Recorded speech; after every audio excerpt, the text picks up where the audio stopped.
Are you interested in growing a rock solid early spring perennial foliage on your farm? If so, then stick around because that's what this video is going to be all about.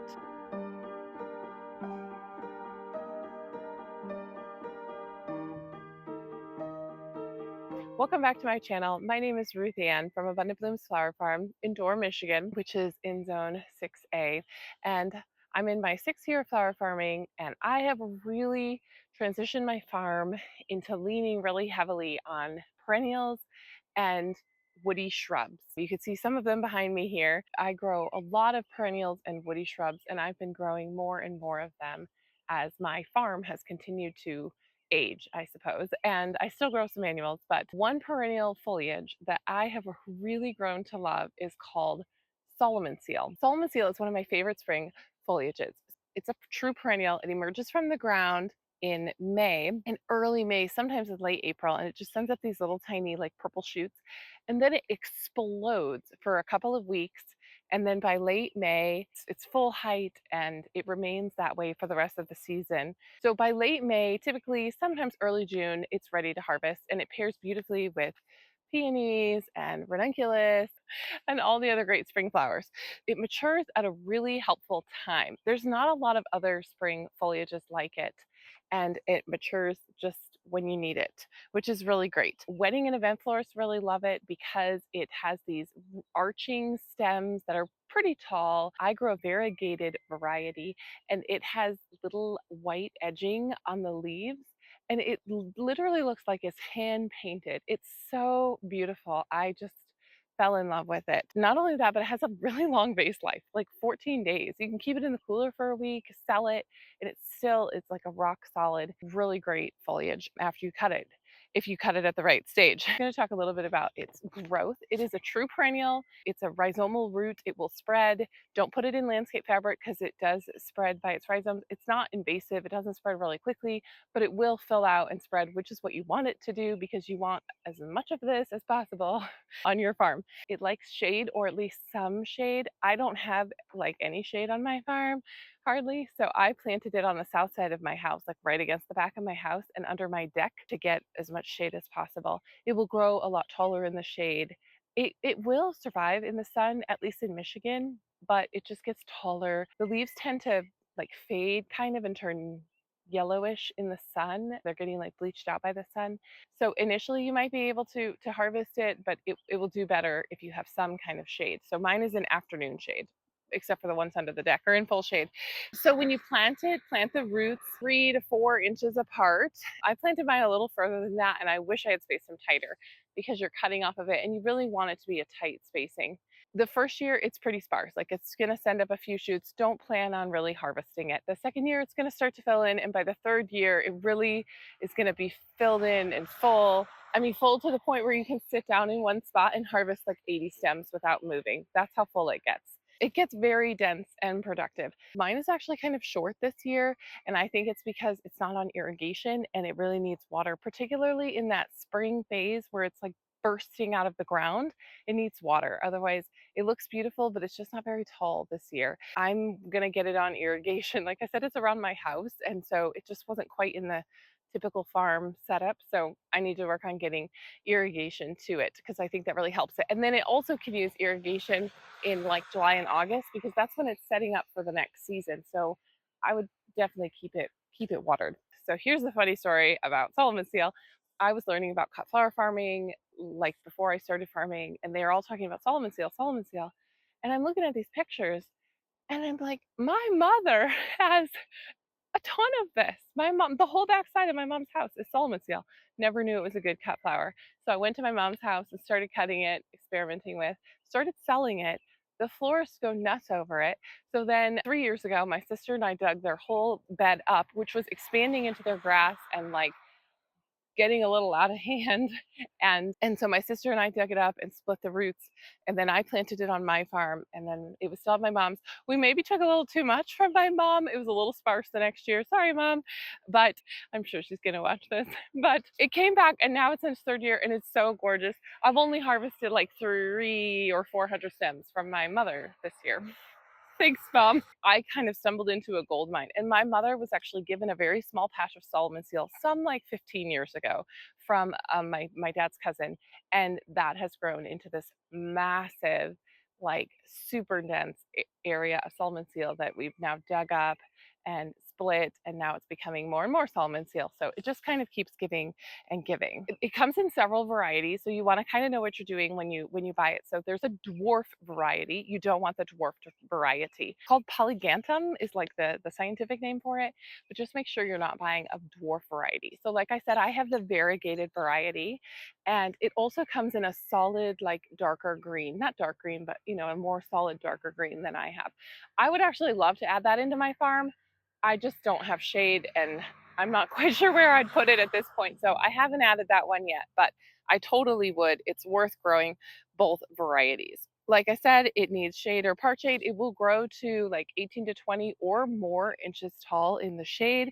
So it definitely gets tall enough. Like I said, you don't want to plant it in landscape fabric. I just plant it in the ground, and I like to put wood chips over it. And then over time, it will fill in and you won't even have to weed it. It gets super dense. So it is hardy from zone 3 to 8. Some places said 9, but it does better in cold than in heat. It likes the cold. So it's very hardy. And so if you're, way up in the north, you can grow it as well. And it just is these beautiful, graceful, arching stems, sort of adds this like woodland feel to arrangements, and florists love it and I love it. It's really very easy to grow. I don't fertilize it, but you should irrigate it. It was very difficult to find the roots, like very difficult to find them for the last couple of years, but I've heard that people are being able to find them through Ball Horticulture. You can order them through there. That's a wholesaler. You have to have an account with them. But if you order them through Ball, or you can order them, I think Walter's Gardens also has them, but you can order from Walter's through Ball as well. That's where you can get them from. So to harvest them in the spring, like I said, they shoot out of the ground super quickly, and then they produce these little tiny bell flowers on the underside of the arching stems. They're very cute, but kind of, unsubstantial in an arrangement. Like that's not why you're growing them. And you don't want to cut them yet. If you cut them too early, they will wilt and they will not hold. You want to wait until those little bell flowers are starting to shrivel or fall off. You can cut them before they fall off, but you want them to be like kind of shriveling up at least. So don't cut them when they're really kind of cute and dainty. It's not grown for the little tiny bell flower. So you want to wait till those little bell flowers have shriveled up or it won't hold in the vase. So I know it's going to look really beautiful and you're going to be like, it's time to cut. Just wait a week and then cut it. Then it will hold great. You can harvest them all the way through the season, like all the way into September. I typically don't, because I've usually cut half of the crop by this time of year already. But as long as it still looks good, you can actually keep cutting off of it. And then by like September, all the leaves have done what they're going to do to the roots, and you can like cut them all. Usually for me, I find that the leaves kind of just tend to kind of fade or get spots on them, and they just don't quite look so great. So I've never cut them that far. I've always kind of cut them in the month of June, and then like I said, by that time I've cut them all the ones that I possibly can. So I just kind of take it off my inventory. But you can cut them all the way through fall. I cut them at the ground level, so I literally cut them right at the ground. I typically don't strip them. Once in a while I strip off the lowest leaf, but I don't even strip them. And then you just get this beautiful bunch of these arching stems. I put them into water, and usually I hold them in Chrysol number 2 holding solution, and I put them in my cooler and I store them for, you can store them up to a week. I just cut them to order, and I cut them the day before I need them. So I like don't ever really store them. So, but you can store them for a week in your cooler if you need to. Like I said, they have a really great base life of like 10 to 14 days. I sell them in a 10 stem bunch, and I sell the bunches for $12.50. So they're pretty good perennial, and the florists really like them, and they will definitely pay that much for them. I just sold 9 bunches for a wedding. Yesterday I sold 17 bunches of them, and that was without putting them on my inventory because I've kind of run out of them for my shops. And that was all for weddings from pre-orders that I had gotten several weeks ago for weddings. It's a great perennial. I've sold over 500 stems now at this point, and that's like, without trying or working to sell them. My shops love them. They look really beautiful in a bridal bouquet because they're that green with the white edging.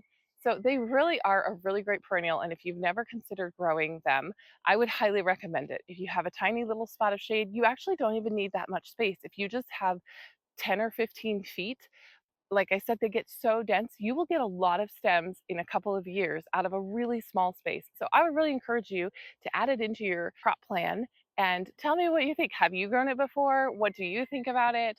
I'd love to know how helpful it is to you. So I came here to cut Solomon seal to get footage for this video. And this is a little section that I have on the south side of my house. It's like a week or two earlier in the spring because it's warmer on the south side. So I grow a little patch of it here. And I was feeling like these are too short because they're shorter than they're shorter than they've been in the past, and I think that's because they need water, like I talked about. I was just harvesting a bunch of these, and these are totally beautiful stems. Yes, they are 12 to 14 inches tall, but I'll simply market them as that they're 12 to 14 inches tall, and I'll probably reduce the price to like $11 a bunch instead of $12.50. I'm gonna have some really happy florists. So sometimes you just be like, yeah, they're a little short, but like they will still totally use these. And I can still pick a lot out of this patch, even though it's a little bit shorter than I wanted. You can see how dense this gets. There's a few weeds in here, but this is 3 years old. 4 years? This might be 4 years actually. Last year I picked like 150 stems from this little like 6-foot area. So you can see once they get established and producing a lot, you don't need a massive space to get some stems. Like I said, I've sold over 500, so they're very, very loved and people really, really like them. So if you have a bigger space, that's great. But if you only have a small space, just start with a small patch. I think you're gonna love it. So that's all I have for today, folks. I've been kind of going through some perennials. If you're interested in a specific perennial, drop me a note in the comments. And I haven't done this for a while, but it's pretty fun if you put an emoji in the comments since you made it to the end of the video. So welcome to the end of the video club. And if you would put a green sprig in the comments, that would be super fun. And then we can engage in there. And then if you enjoyed this video, I highly recommend that you check out my peony storage video. I still have peonies in my cooler that I'm storing, so it gives you some tips about storing them, and you might find it helpful. I sell almost all of my flowers direct to florists, and I have a free guide for you, tips for selling flowers to florists.